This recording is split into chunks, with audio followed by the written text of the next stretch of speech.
صدیق اکبر رضی اللہ تعالیٰ عنہ سے پوچھا گیا آپ کی سب سے زیادہ دلی تین خواہشیں کیا ہیں؟ چلے میں ایک سوال آپ سے بھی کر لیتا ہوں جو یہاں موجود ہے کہ اگر آپ سے کوئی پوچھے the most favorite desires، اپنی خواہشات سوچے کہ اگر تین خواہشات کوئی کہے کہ سب سے آپ کی زندگی کی سب سے اہم خواہشات کیا ہے تو چیک کرنا صدیق اکبر رضی اللہ عنہ کی تین خواہشیں دیکھو۔ آپ کہتے ہیں میری تین زندگی کی سب سے بڑی خواہش ہے، کہتے ہیں پہلی ہے النظر الیک، دوسری ہے والجلوس بین یدیک، اور تیسری ہے وانفاق مال علیک۔ ہائے ہائے ہائے، کیا موتی جیسے الفاظ ہیں، معنی بعد میں بتاؤں گا، خالی عربی سنتے ہیں تو لطف آنے لگ گیا۔ عاشق اکبر کی باتیں ہیں نا، کہتے میری تین خواہشیں ہیں، بس اپنے آقا کو دیکھتا رہا، النظر الیک وانفاق مالی علیک، میں نبی پاک پر اپنا مال خرچ کرتا رہا، والجلوس بین یدیک، میں بس نبی پاک کے قدموں میں حاضر رہوں، میں ادھر ہی بیٹھا رہوں۔ اب دیکھو عاشق اکبر کی خواہشات تھی نا، اللہ نے یہ تینوں کیسے پوری کی ہیں؟ پہلی خواہش والنظر الیک، بس آقا کو دیکھتا رہا۔ جب نبی پاک خطبہ فرماتے تھے نا، بیان فرماتے تھے، سارے صحابہ دو زانو بیٹھ کر ادب کے ساتھ سر جھکاتے تھے، آقا کے چہرے کو نہیں دیکھتے تھے، صرف ابو بکر صدیق رضی اللہ تعالیٰ اور حضرت عمر فاروق رضی اللہ تعالیٰ، یہ نبی پاک کے چہرے کو دیکھتے، آقا انہیں دیکھتے، وہ نبی پاک کو دیکھ کر مسکراتے، آقا انہیں دیکھ کر مسکراتے۔ اب پہلی خواہش النظر الیک، آئے ہائے کیسے پوری ہوئی؟ کتابوں میں ایک جملہ میں نے پڑھا کہ وہ عبادت جو صدیق اکبر نے غار ثور میں نبی پاک کے دیدار والی عبادت کی نا، جب آقا گود میں تھے، ٹرائی ٹو انڈرسٹینڈ، ذرا ریئلائز کرو، جب کوئی کسی کی گود میں ہوتا ہے دیدار کیسا ہوتا ہے؟ آنکھیں کیسی دیکھی ہوں گی، ابرو کیسے دیکھے ہوں گے، داڑھی کیسی دیکھی ہوگی، پیارے آقا کے مبارک کان کیسے دیکھے ہوں گے، اور کتنا جی بھر کے دیکھا ہوگا۔ علماء کہتے ہیں جس وقت صدیق اکبر نبی پاک کا اس وقت جو دیدار کر رہے تھے، کائنات میں وہ عبادت کوئی اور نہیں کر رہا، صرف صدیق اکبر کو یہ مقام حاصل تھا کہ اس طرح نبی پاک کا دیدار نصیب ہوا۔ اللہ نے پہلی خواہش ایسے پوری کی۔ دوسری خواہش وانفاق مالی علیک، حضور آپ پر مال خرچ کرتا رہوں، بس میری یہ خواہش ہے۔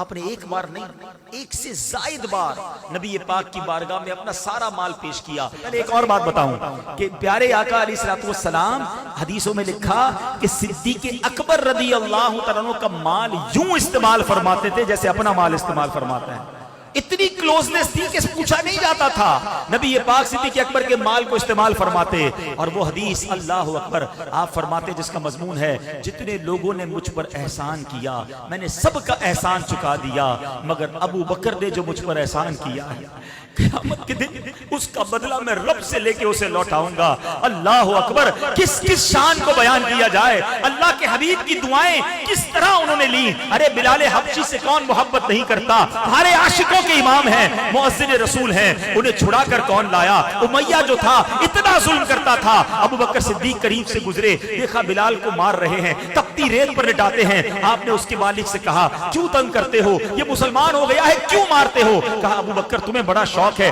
خرید لو اسے، آپ نے بتاؤ کتنے پیسے لوگے؟ وہ تھوڑے پیسے بتاتا، آپ نے کہا اوکے، وہ اور پیسے بڑھاتا، آپ نے کہا ٹھیک ہے، وہ ڈیل ڈن کرتا، پھر پیسے بڑھا دیتا، وہ جتنے مانگتا رہا آپ بڑھاتے رہے، آخرکار ایک رقم پر فیصلہ ہو گیا۔ آپ نے جب پیسے دیے، امیہ پتہ ہے کیا کہتا ہے؟ کہتا ہے ابو بکر تم تو بڑے کاروباری تھے، تمہارے کاروبار کی میں نے بڑی باتیں سنی، تمہاری ڈیل بڑی زبردست ہوتی تھی، آج تم نے کیا کیا؟ جو مانگا تم نے دے دیا، بڑا مہنگا غلام خریدا ہے۔ اللہ اکبر، ابو بکر صدیق کہتے ہیں اے امیہ تم بلال کی قیمت کیا جانو، تمہیں کیا معلوم یہ کون ہے؟ ارے تم اس سے زیادہ مانگتے، میں تمہیں اتنے دیتا۔